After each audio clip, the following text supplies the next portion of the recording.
یوسف علیہ السلام کا قصہ سارے قصوں میں سے سب سے بہترین قصہ ہے۔ قرآن نے کسی جگہ پر کسی قصے کے ساتھ احسن القصص کا لفظ استعمال نہیں فرمایا، صرف یوسف علیہ السلام کا قصہ کہ سارے قصوں میں سے احسن، آپ جانتے ہیں نا، اور جیسے انسانوں کے بارے میں فرمایا لَقَدْ خَلَقْنَا الْإِنسَانَ فِي أَحْسَنِ تَقْوِيمٍ، اسی طرح آپ کو فرمایا احسن الہدی ہدی محمدin کہ حضور کی گفتگو احسن گفتگو ہے۔ اسی طرح قرآن کو احسن کہا گیا۔ اسی طرح اللہ فرماتے ہیں احسن القصص، قصوں میں سے سب سے بہترین قصہ یوسف علیہ السلام کا۔ یوسف علیہ السلام کا قصہ کیوں بہترین؟ کیا وجہ؟ علماء نے اس کی کئی توجیحات نقل کی۔ پہلی بات کہ احسن القصص یعنی اعجب القصص، کہ حضرت یوسف علیہ السلام کا قصہ عجیب قسم کا قصہ ہے، بڑا تعجب میں ڈال دینے والا قصہ ہے، حیرت انگیز قصہ ہے۔ ایک تو یہ وجہ احسن القصص، اور بعض علماء نے کہا کہ یہ قرآن کے اس قصے کو احسن القصص اس لیے کہا گیا کہ سارے پیغمبروں کے تذکرے موجود ہیں، لیکن آپ کو وہ تذکرے کہیں ایک جگہ پر نہیں ملیں، کہیں کسی پیغمبر کا آدھا قصہ یہاں ہے تو آدھا دوسری جگہ پر، آدھا تیسری جگہ پر، ٹکڑے ٹکڑے ملیں گے۔ لیکن یوسف علیہ السلام کے قصے کو اللہ نے یکجا ایک ہی جگہ پر ترتیب کے ساتھ بیان کیے، شروع سے لے کر انتہا تک۔ اسی لیے اس کو کہا گیا کہ احسن القصص، اور اس کو احسن القصص اس لیے بھی کہتے ہیں کہ یہ واقعہ یہ جامع الکمالات ہے۔ انسان کو احسن اس لیے کہا گیا کہ اللہ نے اس کو خوبیوں کا منبع بنایا ہے۔ حضور کی گفتگو کو احسن اس لیے کہا گیا کہ آپ کی گفتگو ساری گفتگوؤں کا مرکز ہے، ساری صفات اللہ نے آپ کی گفتگو میں رکھی ہیں۔ اسی طرح اس قصے کو احسن کہا گیا کہ اس قصے کے اندر اللہ تعالیٰ نے عبرتیں بھی رکھیں۔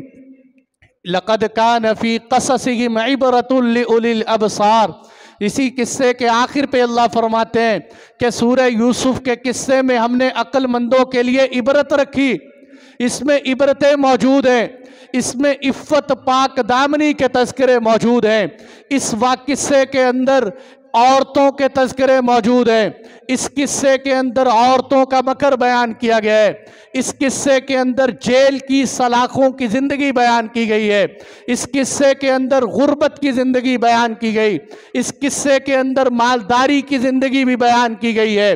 اور اس قصے کے اندر سب سے بڑی بات کہ صبر بیان کیا گیا ہے، کیونکہ اس سے پچھلی سورت کے اندر سورہ ہود کے اندر اللہ تعالیٰ اپنے محبوب کو تسلیاں دے رہے ہیں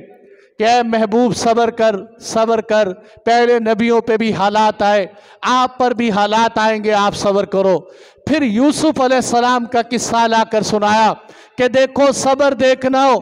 تو یوسف علیہ السلام کا صبر دیکھو کہ کتنے بڑے حالات۔ سب سے پہلے باپ سے جدائی ہوئی، سگے بھائیوں نے کنویں میں ڈالا، کنویں کا صبر، وہاں تکلیفوں کا سامنا، کنویں سے نکل کر مصر کے بازاروں میں بکے، وہاں کتنی مشقت ہوئی، مصر کے بازار سے نکل کے بادشاہ کے گھر میں آئے تو ایک عورت نے جھوٹی تہمت لگا دی، اس جھوٹی تہمت کا واقعہ، پھر وہاں سے نکلے جیل کی سلاخوں میں گئے، اور جیل کے اندر جھوٹے، اور ظاہر سی بات ہے قرآن نے سارا ہم انشاءاللہ آگے پڑھیں گے، جیل کی سلاخوں میں گئے اور دیر تک جیل کے اندر رہے، پھر جیل کی سلاخوں سے جب باہر نکل کر مصر کے تخت پہ بیٹھے، سامنے آپ کے بھائی کھڑے ہوئے ہیں۔ اب صبر کا پیمانہ دیکھو کہ جن بھائیوں کی وجہ سے آج گھر گھر بھائیوں کی لڑائی ہے، جن کے گھروں کے اندر آپس میں بھائیوں کی نہیں بنتی، وہ یوسف علیہ السلام کا قصہ پڑھا کرے کہ کیا تمہارے اوپر یوسف علیہ السلام سے بھی زیادہ حالات آئے؟ تمہارے بھائی کی تمہارے سے جتنی بھی ناراضگی ہیں، کتنے بڑے حالات کہ یعقوب علیہ السلام کی روتے روتے بینائی چلی گئی، اس مشقت اور جدائی کے باوجود جب بھائی سامنے آئے تو بھائیوں کو معاف کر دیا،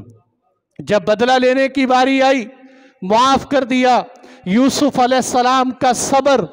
اس قصے کے اندر ملے گا تو اللہ نے اس قصے کے اندر بے شمار صفات،